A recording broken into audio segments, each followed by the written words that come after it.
All right, welcome back to HQ, everybody. We're gonna dive right into my training. Currently aiming myself at the Worlds Qualifier, which is gonna be coming up in March. Hopefully win my spot to compete at the IPF World Championships. So last week, or this week, depending on how you wanna look at this, ramp the squats up a bunch more. My day one is gonna be a high bar squat exposure. I'm doing that specifically to challenge my knee. For those who maybe haven't followed along, I had a sort of recurring knee injury for the past year or two. It got pretty bad. It's in a good place right now. The knee injury was from overuse. We had a lot of comments asking, but it wasn't anything specific. I did, however, on this day push it, I think, a little bit too far. So the previous week, my top squat was 110 for 4. This week we did 125, and then 155, and then 175 for 4. So 60 kilo jump. The next day my knee was a little annoyed about that. Bench on this day went exceptionally well, up to 170 for 4 on the day, and that's just shy of, I hit a PR of 170 for 5 a couple weeks ago, so, you know, trending very much in that same kind of neighborhood. Did some more back off work, 170 for 3, so feels really good to get routine volume in at that sort of intensity.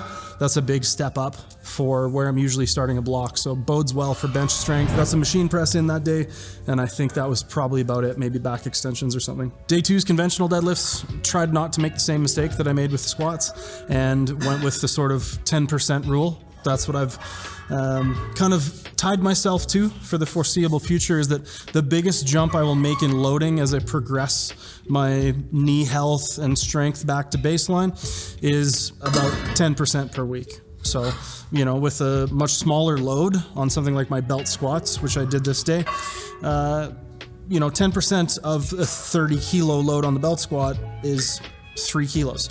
So as that gets bigger and stronger and more exposure, the amount of freedom I have to jump the weight up increases as well.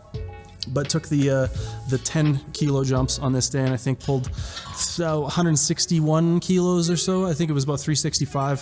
I was using the pound plates, and conventional's feeling pretty good. I definitely feel a little more stress like in my low back and in my mid back in terms of how I'm bracing. But fast forward a week, used the belt on my next conventionals that aren't in this video, but the bracing felt a lot better with a belt. So I think that'll be the play from now on, even with relatively light weights. The remainder of the week was kind of a shit show. My dog needed an emergency intestinal surgery because he swallowed some weird thing. And it was kind of, you know, I came in and got the sessions done, which was really good because I was able to take my mind off of stuff. But it was a little rushed, maybe a little unfocused. My day 3 was sort of the usual leg press. Again, was able to scale that up another 10 or 20 kilos, which is good. Last week, 200 kilos, this week, 220. So getting into sort of respectable realm with the leg press and feeling really good with it. After the leg press, moved on to some close grip, which felt a lot better this week. Previous week, I had done one of the sort of hypertrophy batteries, front raises, pec flies, heavy tricep work, and was feeling it for the close grip bench exposure. This week, close grip went way better, up 2.5, maybe even 5 kilos, feeling even a little undershot, a little light at 157. And also did my single leg landmine RDLs, which are one of my favorite hinge movements right now, especially.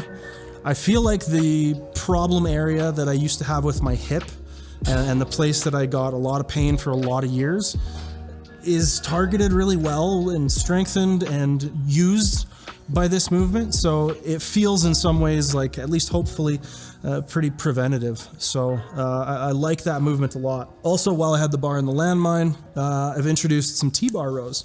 So you'll see I got a bit of a weird setup for that. I stacked some mats up. We've got a little cuff with a chain on it. We just attach one of the mag grips to and put some plates on. I think probably what I'll do next time is load in 35s, because we have 4 35s, and then put some 25s on there instead of going 45s to get a little bit more range of motion. I was able to get almost a full stretch, but then it kind of hit the floor. So a little bit of room for better iteration on that. And the final day of the week, came in and did some more paused deadlifts, some paused sumo, and really worked on trying to get in more, trying to wedge in better. The last couple times I've gone to compete, my deadlift has not been there.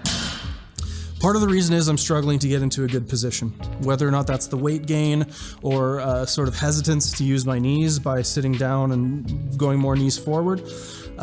This week, I widened my stance just a little bit and really worked on wedging myself a lot lower to the point where it was almost a little uncomfortable. And I think that might be sort of a necessary step for me to rebuild my deadlift and be able to, you know, get back to the strength that I have had in the past, and to, you know, hopefully surpass that even. But the thing that had been sort of betraying me on the deadlift was my bracing. I'd lose my low back. I wouldn't be able to get into good enough position. So if my hips are really high and, you know, my torso is a little more horizontal, tends to make it a little harder to brace, whereas if I can get my torso a little more upright without sacrificing too much position, you know, my theory is that that's going to allow me to get a lot more stable brace and positioning off the floor, and hopefully be a little smoother through lockout. So fingers crossed that that works as we get, you know, weight on the bar. This week I think it was maybe even less than 300 pounds. So not anything, you know, heavy enough to really test my theories yet, but, you know, still kind of working on exposing the knee. Also went through another hypertrophy battery that day. So, you know, cable flies, some dumbbell front raises, and some tricep work. I was doing a sort of cable overhead extension that I had seen Seth doing for those, and quite liked it. So that was good. And lastly, finished the day out with some Bulgarian split squats, which again, feel like maybe one of the more positive sort of, it's almost like a litmus test for my knee, right? My other leg is completely out of the equation.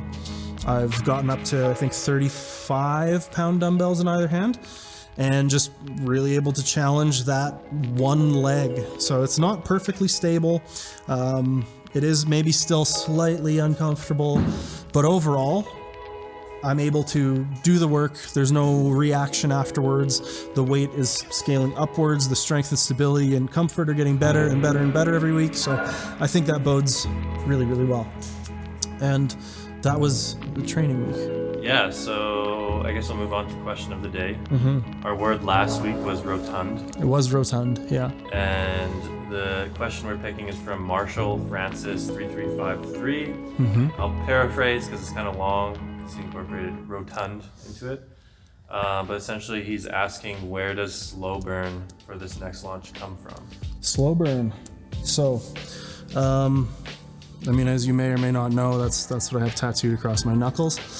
And it was also kind of the inspiration for this next apparel launch that we're doing. We use a lot of tattoo-inspired imagery, and the theme of it and the sort of, you know, meaning behind the whole slow burn as a philosophy, I guess, is it's an ode to delayed gratification. It's a reminder that anything that's worth achieving and worth accomplishing is also worth a lot of, you know, long, arduous, seemingly, you know, not rewarding, at least not immediately, work. That those things that are gonna feel the best when you get there and when you accomplish them are often best achieved and most efficiently achieved even by just kind of chipping away and doing the thing and being process oriented. And, you know, I think you can see the myriad of ways that ties into the, you know, lifting, life, relationships, blah, blah, blah, all the kinds of things.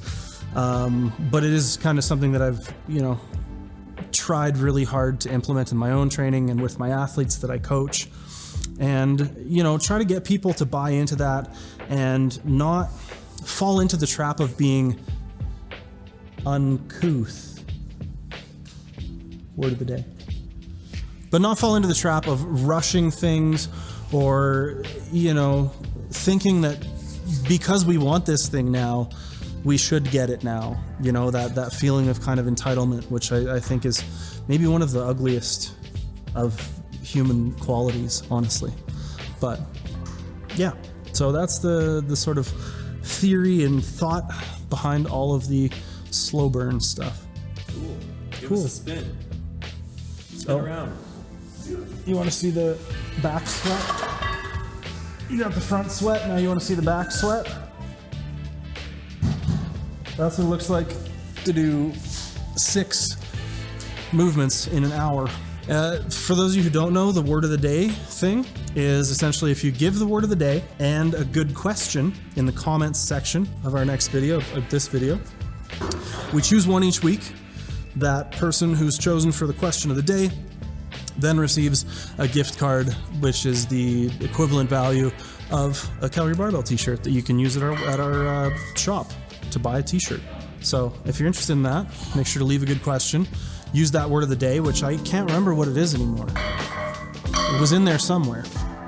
But yeah, head to calgarybarbell.com, check out the training app, check out our coaches if you're looking to get strong, and yeah, like, subscribe. We'll see you in the next one.